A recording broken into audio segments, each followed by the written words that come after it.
कि जो मैं तुझको बचा दूंगी तो तू गला घोंट खाई जावेगी।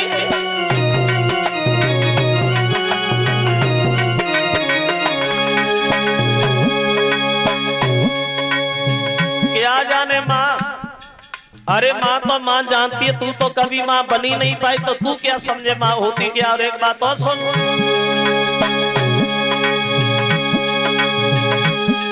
जिसने ना की गुरु की संगति वो ज्ञान लड़ाई क्या जाने।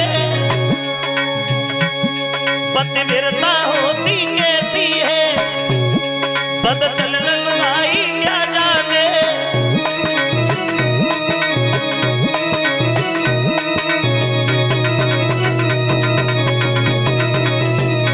और सुना, जानी ना जागी साच करी वो दूध मलाई क्या जाने। जाके ना गई हुई माई दिलाई को पीर पढ़ाई क्या जाने।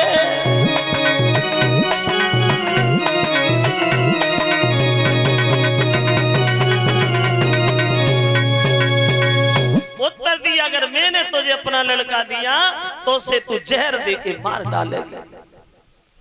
एक काम करो, क्या बोले, अगर तुझे रहना है तो घर में तेरे लिए कोई जगह खाली नहीं, खेतों पे जाके रहोगी। खेतों पे वही हम एक झोंपड़ी डलवाएं, उसी में हम एक चाकी रखवाएं और एक शेर जो रोज भिजवाएं, जो की रोटी नमक के साथ खा के तुझे पेट भरना पड़ेगा। अगर इन बातों पे मंजूर हो तो ठीक है, और नहीं मंजूर हो तो तुम्हारी जहाँ इच्छा हो मां चली जा, और मर भी जाओगी तो हम रोएंगे नहीं, क्योंकि हमारे तुम घर की नहीं हमारे खानदान की नहीं हो, ठीक है ना। अगर जाना है तो इच्छा हो मां निकल जा, रहना है तो खेतों पे जाके रहो। जो उत्तान पाद ने छोटी के ये शब्द सुने तो उत्तान पाद के भी आंखों से आंसू निकले आए। बड़ी रानी ने अपने पति को जिस समय रोता हुआ देखा तो आंसू पोंछते हुई बोली, महाराज तुम क्यों रोए, तुम क्यों रोए। अगर मेरे जीवन में सुख ही लिखा होता तो क्या भगवान हमें को लड़का नहीं देता। श्रीमन आप न रो, जो सोती हमसे कह रही बासे न मोए कोई उजर, वो एक शेर पति जो बहुत में तो ताई में कर लो उजर। हे महाराज, एक शेर जो हमें रोज मिलते रहेंगे मेरी जिंदगी कट जाएगी, आप न रो। चली है बड़ी रानी घर को छोड़ करके खेतों की तरफ। श्रोता बंधुओं, अपने पति के चेहरा की तरफ मुड़ मुड़ के देखती जा रही है, आगे बढ़ती जा रही है, रोती भी जा रही है। बड़े मन में विचार आ रहे, परमात्मा या तो कभी स्त्री का जन्म न देना, अगर स्त्री का जन्म देना तो उस स्त्री की कभी गोदी खाली मत रखना प्रभु। उस स्त्री का समाज में कोई सम्मान नहीं करता जिसके कोई लड़का नहीं होता। रोती हुई आगे बढ़ी, अपने परिवार को छोड़ करके, पति के प्यार को छोड़ करके, दौलत से भरे हुए भंडार को छोड़ करके खेतों की तरफ। लेकिन बड़े दिल में विचार आ रहे कि आंखन में आंसू भर आए और घर से महारानी चली दीदी।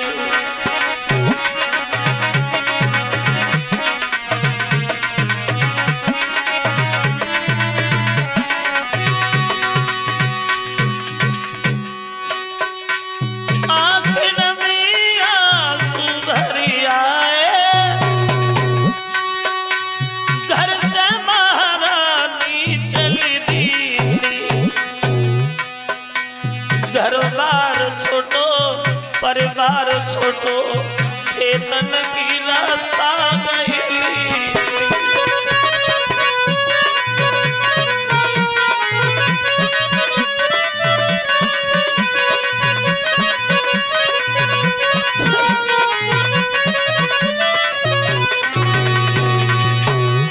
आगे बढ़ती जा रही है, अपने पति के चेहरा को देखती जा रही है, विचार करती जा रही है, कैसी परमेश्वर की क्या हाल प्रभु ने बना दिया। जब जन्म दिया उन्हें औरत का तो घर में एक न पुत्र दिया।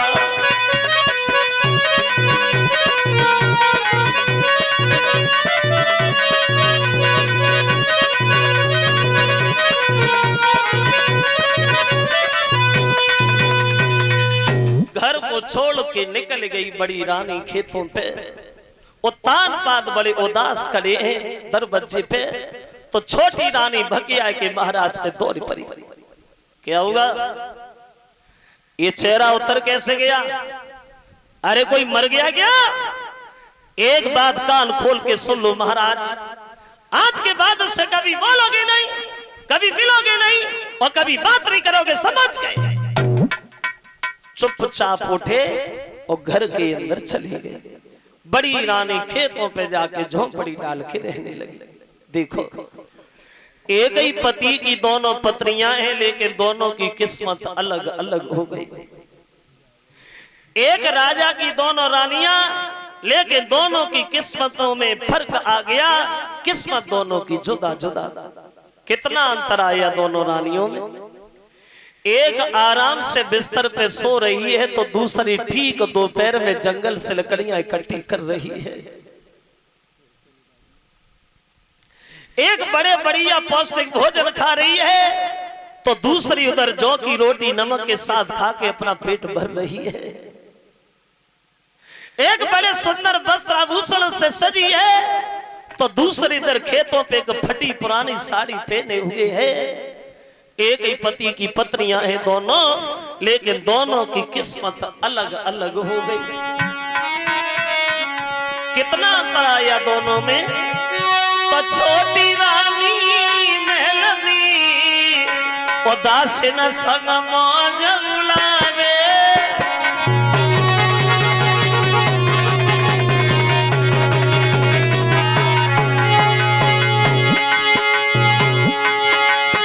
अरे छोटी रानी महलनी दास न संग मौज उड़ावे।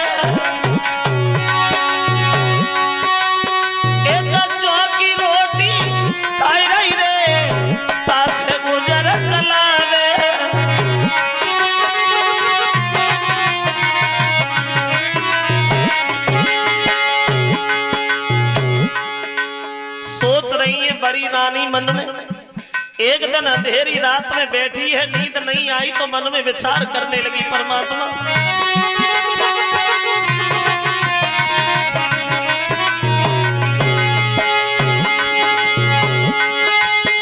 महाराज की बन गई हमसे भारी और जिनको समझी भूल गई है बन बैठे त्रसूल। ऐसे जीवन से तो मोती मेरी जागर में कोई जाती। ऐसे जीवन से तो मोती मेरी जागर में कोई जाती।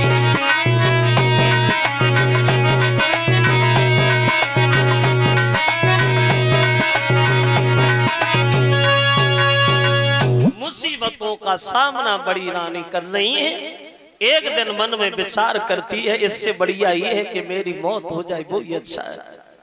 और एक बात और ध्यान रखना भक्तजनों, जब प्राणी के सब सहारे छूट जाते हैं और अपने भी जब रूठ जाते हैं तो आदमी को अंत में आत्महत्या के अलावा कुछ सुहाता ही नहीं है। तो मन में सोचने लगी, अब इससे बढ़िया ये है कि मैं मर जाऊं, वो ही ठीक है। तो चली है मरने के लिए अंधेरी रात में जंगल में आत्महत्या करने के लिए बड़ी रानी। लेकिन दिल में बड़े विचार आ रहे हैं, परमात्मा मैंने आज तक अपने पति के बिना पूछे कदम आगे नहीं रखा, आज मैं मरने जा रही हूं। लेकिन मुझे ये क्या पता था कि ये दिन मेरी जिंदगी में आएगा। आगे बड़ी मरने को सोच रही है दिल में कि क्या खबर थी हमें एक बेटा बिना जीवन मेरा धूलिए हो जाएगा। क्या खबर थी हमें।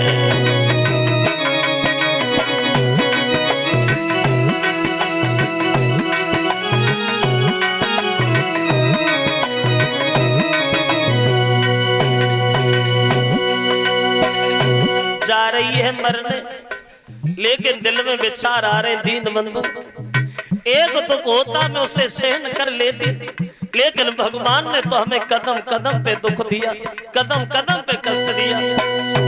पहला दुख मेरी गोदी खाली गई। दूसरा दुख पति की बाई छूटी गई। तीसरा दुख किस्मत कहाँ ले गई। इसी गम में मेरा दम निकल जाएगा, क्या खबर थी हमें।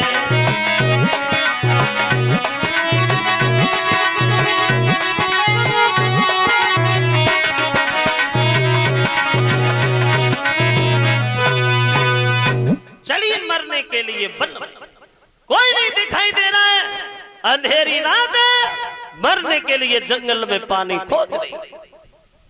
अकस्मात देवर्षि नारद जो है वो सामने रास्ता घेर के खड़े हो गए। कौन हो? पागलों की तरह भागते जा रहे हो, तुम्हें ये बोध नहीं है बड़ा भयानक जंगल है, जीवधारी भयानक, कोई सर तुम्हें उठा ले जाएगा, कोई सर्प तुम्हें डस लेगा, आगे नहीं बढ़ो, पीछे चली जाओ। खड़ी हो गई, खड़े होकर के कहने लगी है बाबा जी मैं तो मरने आई। तो नारद कहने लगे पागल है बेटी, जो पत्ता एक बार डाली से छूट के अगर जमीन में गिर जाए वो पत्ता दोबारा चाहकर भी उस डाली से नहीं जुड़ पाता। लोग क्रोध में आकर के अपनी आत्महत्या तो कर लेते हैं लेकिन उनकी आत्मा को कभी शांति नहीं मिलती बेटी। जो लोग जहर खा के मरते, फांसी लगा के मरते, आग में जल के मरते, मर तो जाते हैं लेकिन बाद में उन्हें बहुत पछतावा होता है, बाद में बहुत पछताते कि मरने आई, कोमल शरीर को आग में काय को झोंक रही है, क्यों मर रही है। तो कहने लगी महाराज मेरे कोई लड़का नहीं हुआ इसलिए। तो नारद हंसने लगे, हाँ लड़का नहीं होगा इसलिए, मर जाएगी तो क्या लड़का हो जाएगा, अरे घर जा। कहने लगी मैं नहीं जाऊंगी महाराज, तो मैं नहीं पता है कि मेरा जीवन कैसे कट रहा है, मैं जिंदा घर वापस नहीं जाऊंगी। तो नारद के दिल में तरस आ गया, बोले बेटी अगर बच्चे के दुख में मरने आई है तो तू मरे नहीं, तू अब घर जा और हम तुझे ये वचन देते हैं कि अब तेरे लड़का होगा, जाओ घर जाओ। तो जब ये सुना कि लड़का होगा तो बड़ी रानी हंसने लगी, बोले आज हमारे समझ में आया कि महात्मा भी खूब झूठ बोल लेते हैं। जब हमारे कुछ नहीं हुआ तो हमने मजबूरी में आकर के अपने पति की दूसरी शादी कराई, मेरी सौते घर में बैठी और उसके भी आज तक कुछ हुआ नहीं, और आप ये कह रहे मेरे। नारद कहने लगे हाँ बेटी तेरे, महात्मा कभी झूठ नहीं बोलते हैं बेटी, और जो झूठ बोलते कभी दूसरे को नहीं बल्कि खुद को ही धोखा देते हैं। तू अपने घर जा, मेरे वचन पे विश्वास कर, तेरे घर में पुत्र अवश्य पैदा होगा। और वो नारद समझाने लगे बेटी मेरी बात सुन कि तेरी गोदी में, बोले कि तेरी गोदी में लला एक आई जाइयो, घर लौट जाइए।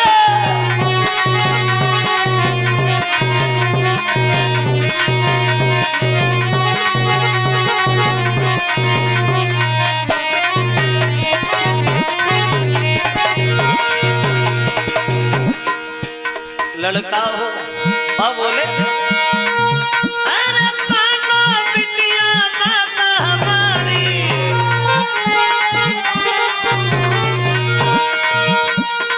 पैदा हुई है तेरे अवतारी। क्यों तेरा सुख, तेरा सुख बागा हरियाई जाएगा, घर लौट जाइए।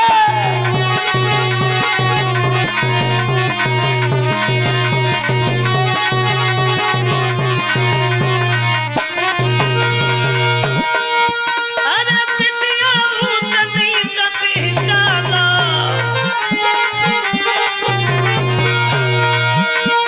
और मरने भी दिन ना खाना। क्यों तेरे घर में कमल एक खिल जाएगो, घर लौट जाइए।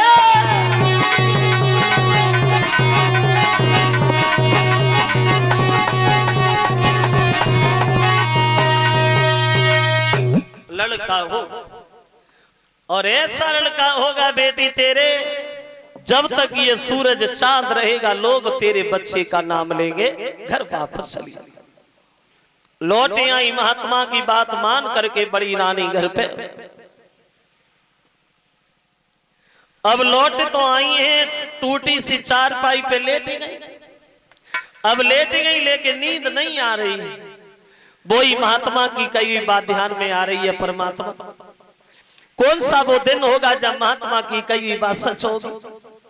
कौन सा वो समय आएगा जब एक नन्हा सा बालक मेरी गोदी में खेलेगा? कौन सी वो घड़ी होगी जब सब लोग हमें सम्मान की दृष्टि से देखेंगे? अब लेट तो गई लेकिन पूरी रात बड़ी रानी को नींद नहीं आई। और ऐसा नहीं भक्तों, अब लेट गई घर जाए और रात भरी नींद न आई।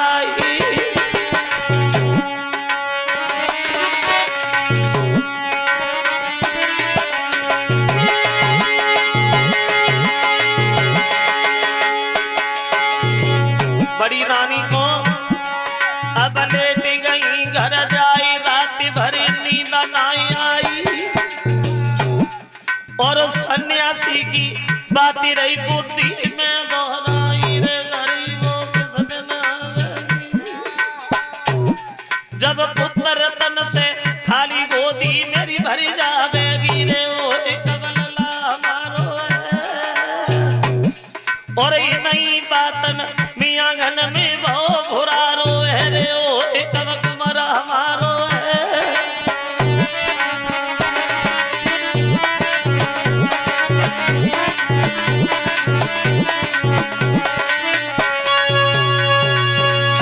लेट गई लेकिन नींद नहीं आई, और इन्हीं बातों में उछड़ते बूढ़ते सवेरा हो गया।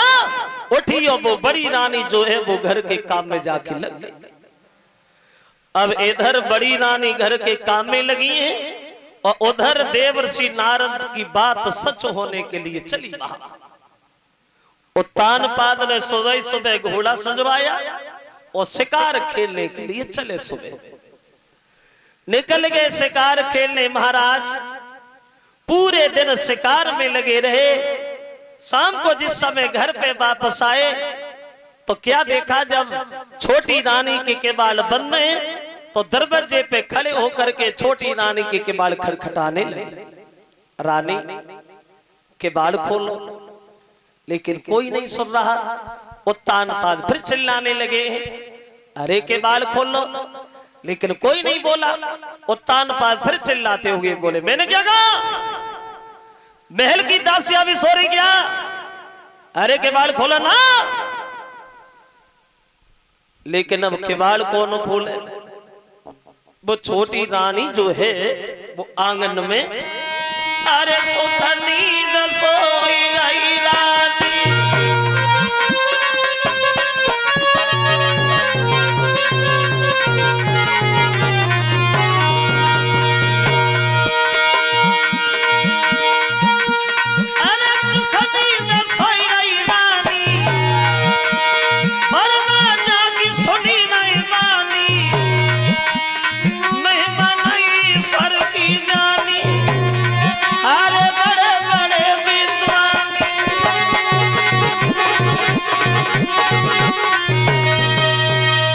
केबाड़ कौन खोले? छोटी सो गई गहरी नींद में। और जो छोटी को सोता हुआ देखा तो तानपाद के दिल में एक बात और आई, चलो अच्छा होगा जो ये सोई गई, चलो हमारी एक पत्नी और है, मौका बढ़िया है आज, चलो बड़ी के पास चलते हैं। और जब बड़ी का ध्यान आया बोले तुम सोती रहो, सो खूब सो, और भगवान करे इतनी सो जो जिंदगी में कभी जगह ही नहीं। और छोटी को छोड़ा और बड़ी के घर चले कि जब ध्यान बड़ी को फौरन घोड़ा लौटा सोती रहो, आराम से सो जा, जिंदगी भर के लिए हमें बड़ा आराम रहेगा। चले छोटी को छोड़ के बड़ी के घर। एक विद्वान कहता है इसलिए तो घर में दो पत्नियां ठीक रहती। आगे बढ़े, जब ध्यान बड़ी को आओ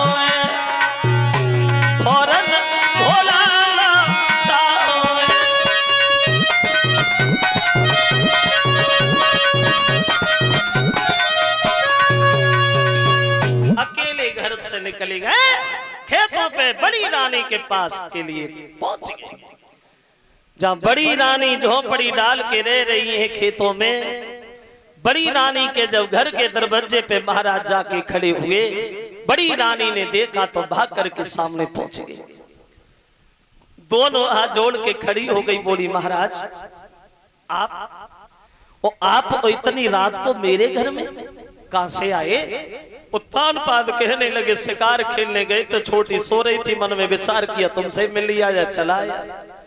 तो कहने लगी महाराज आप भूखे भी होंगे, देखिए जौ की रोटी रखी है, उत्तान पाद नमक के साथ उसी को खाते हैं। और एक बात कहते हैं, कितनी बार मैंने तुमसे मना किया कि मेरी शादी न कराओ, तुमने एक नहीं मानी, तुमने अपने हाथों से ही अपना जीवन बर्बाद कर लिया महारानी। तो बड़ी रानी ने अपने पति से एक बात कही है, महाराज तुम क्यों परेशान हो रहे हो? अरे तुम तो सुखी हो और पत्नी को चाहिए क्या? जिसका पति सुखी है तो पत्नी पहले से सुखी है। और ये बात भी सच है श्रोता बंधु, जिसका अगर पति सुखी है और पत्नी एक बार के लिए दुखी है तो वो दुखी नहीं है, वो सुखी है।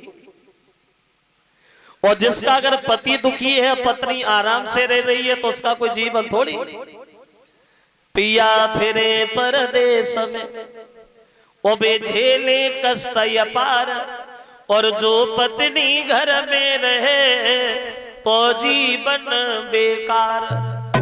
जिसका पति विदेश में मेहनत मजदूरी कर रहा हो, मुसीबतों का सामना उठा रहा हो, और उसकी पत्नी अगर आराम से घर में रह रही हो तो उसकी कोई जिंदगी नहीं। सुहागिन बही है और जो पिया के मन भाए, वो अभागिन बही है जो दिल से उतर जा। सुहागिन बही है जो पिया के मन भाए, वो अभागिन बही है जो दिल से उतर जाए। ये हम लोग कह देते। एक दिन इसका बिल्कुल उल्टा लिखा हुआ देखा, एक ट्रक पे पीछे लिखा था कि नारी बही जो पिया मन भाए, नारी बही जो पिया मन भाए, और पिया बही जो रोजाना पी के ही घर जाए। पंचवटी पे उपदेश देते समय अनुसुईया ने सीता से एक यही बात कही थी, बेटी सीता सुनो, बड़ा अच्छा किया है तुमने जो 14 वर्ष अपने पति के साथ बिताने वन में चली आई। वो ये स्त्री जन्म से अपवित्र हुआ करती है। एक पति की सेवा करना भवसागर से पार उतरने का एक चारा बताया गया है। और एक विद्वान तो ये कहता है भक्तों,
बड़ी के घर रुके हैं महाराज। देवर्षि नारद की बात सच होती है, बड़ी रानी गर्भ धारण करती हैं, और जब सवेरा हुआ तो छोटी के घर के चल दिए। अंधेरे में नहीं करेगा, कहीं जगह ना गई हो चले। तो क्या देखा उत्तान पाद ने कि छोटी रानी के महल के केबाल खुले हैं और बीच दरवाजे पे देहरी पे खड़ी है, दो हाथ करिया पे धरे भाई।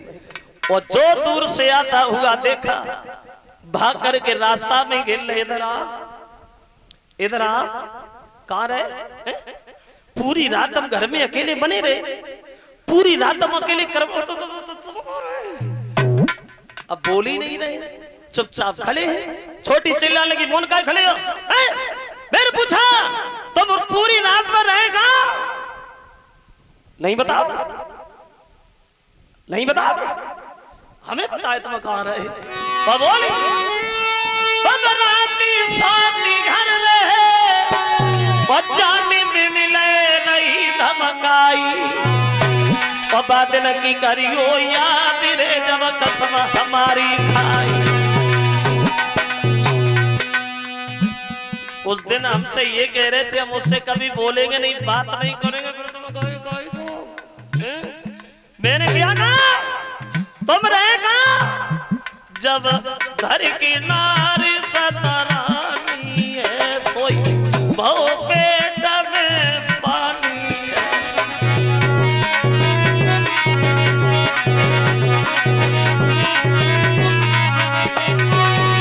जब घर की नारी सतरानी है सोई बहु पेट में पानी।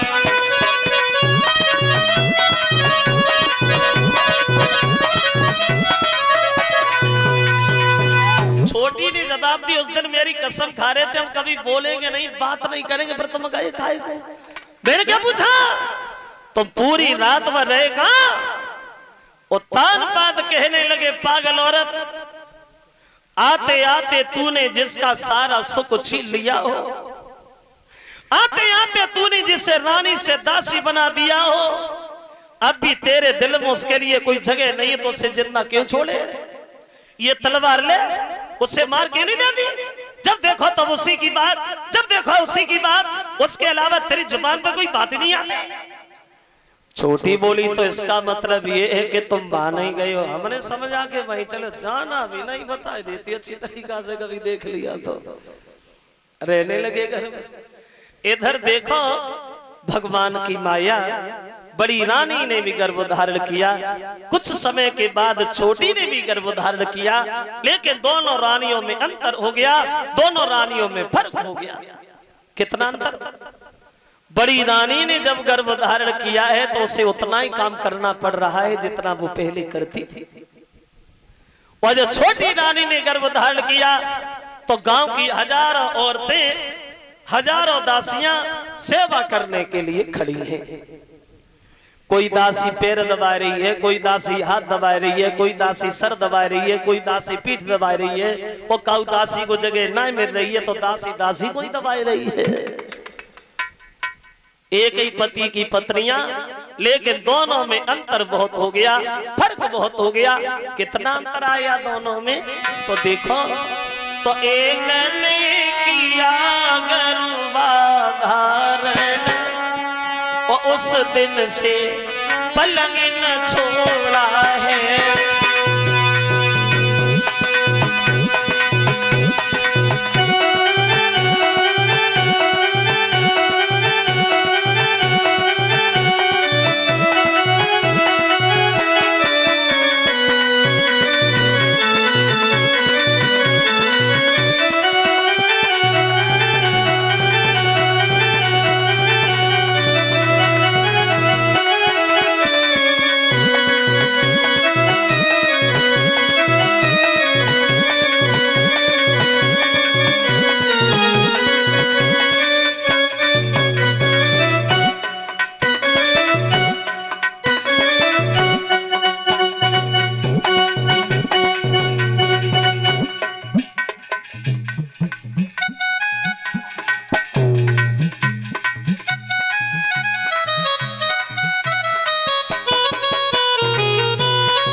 दोनों रानियों में अंतर, लेकिन जब दोनों रानियों में अंतर है, बच्चे जब पैदा हुए तो बच्चों में भी अंतर, उनमें भी फर्क। देखिए